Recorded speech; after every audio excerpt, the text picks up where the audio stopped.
Shalom warriors, and welcome to the Daily Warfare Drop with Raphael Rabbi. Today's theme is Pride Splits Homes and Nations, and scripture is coming to you from 1 Kings chapter 12 and 2 Chronicles chapter 10. Warriors, today's reading is a warning about how division starts. It doesn't always start with witchcraft or a big attack. Sometimes it starts with one thing. Pride. Rehoboam had a chance to lead with wisdom, but he chose to prove a point. The elders told him, "Serve the people and speak kindly." He rejected it and answered harshly, and the nation split. Fellow soldiers of Christ, stay with me and answer this in your heart by the Spirit. Where have you been using harshness to look strong? Is it in your marriage? Is it in your parenting, your workplace, or your leadership in ministry? Warriors, harsh speech feels powerful in the moment, but it leaves distraction behind. This is practical warfare. Pride wants to win the argument, not keep the peace. Pride refuses to listen. Pride says, "I will show them." But wisdom says, "I will build." And scripture shows you the cost.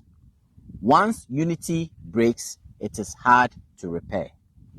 Families become cold. Teams become divided.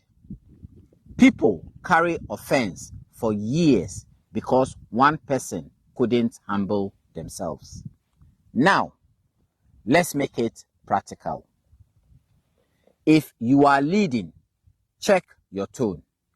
The way you speak sets the atmosphere. Listen to wise counsel. Don't despise it because it corrects you. If you were wrong, apologize quickly. Don't let pride delay repair. If you feel disrespected, don't retaliate. Respond with self-control. If your home has been tense, start with one sentence today. Let's reset.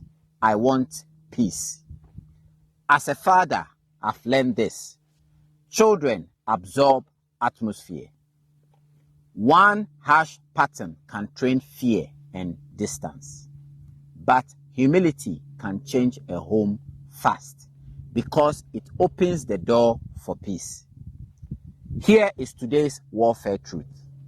Pride splits what God is trying to build, but humility keeps unity covered.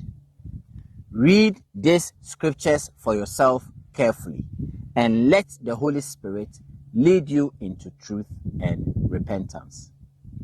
We shall meet on the battlefield tomorrow. Shalom.